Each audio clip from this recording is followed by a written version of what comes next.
Hello everyone, it's been a minute since I did a video game review, and I finally finished Alan Wake 2, a game that I've been thoroughly enjoying and just taking my sweet time to just engross myself in the experience. So I've been a fan of Remedy games for as long as I can remember. I think my first game with them was the first Alan Wake back in 2010. With each and every game that they put out, I've just been becoming more and more fans with them. Though my one feedback, for example with Control that came out in 2019, as much as I did love that game, I do feel that it was a great action game, but my favorite parts were the really weird and experimental, even I dare say psychedelic parts of it. It does feel like it was like a 90% to 10% ratio, if even at that much, that 10%. And those weird elements were just so unique and out there. I wish they'd focused on that more. Alan Wake 2 feels like the perfect remedy, my god, no pun intended actually, to that solution, because here it's the complete inversion. In fact, it feels like 95% weird and wacky ideas and a lot less, more subdued gameplay, which honestly, as far as I'm concerned, I'm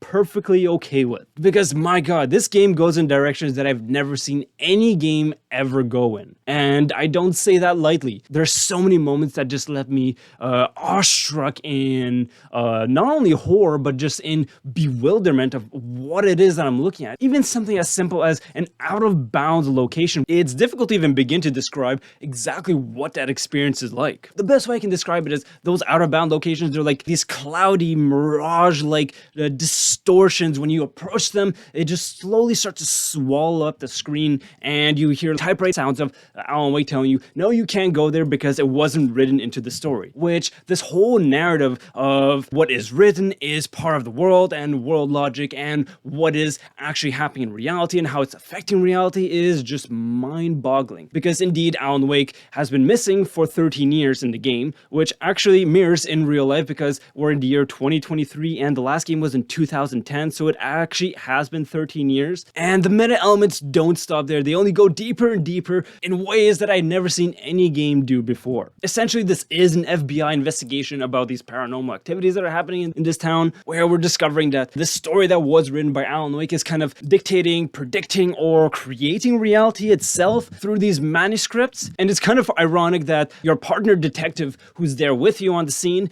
is voiced and mocapped by none other than Sam Lake, who is the writer-director of the Alan Wake 2 game back in Remedy. It is really weird and kind of hilarious and kind of genius too, honestly. And I love the mix of different medias of not just video game 3D modeling footage, but also live action footage and even other things.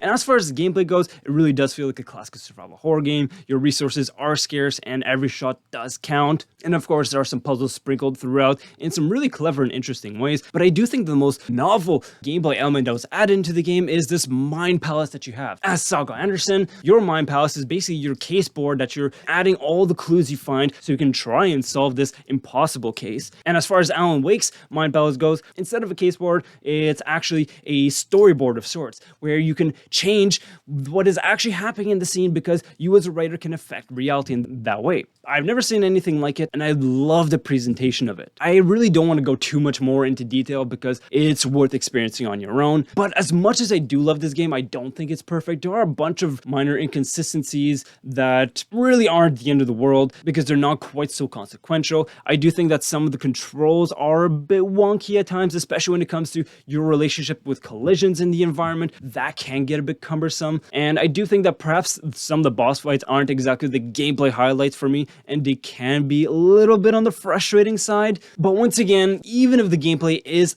ever so slightly weaker for me, the overall experimental and esoteric nature of this game is just so out there and unlike anything I've ever seen, especially in the world of AAA games, that it's so easy to forgive. Yeah, this is an instant classic as far as survival horror goes, and I'm ranging anywhere between a 9 and a 9.5 out of 10. I finished the game over the weekend and I was floored. Wow, Remedy, you really outdid yourself here. Round of applause to each and every one of you. Alright, that is it for now. I'm looking forward to the next batch of reviews that I'm going to be doing. Who knows what they will be and when they will be, but until then, wishing you and your loved ones nothing but the best. Take care and have a great day.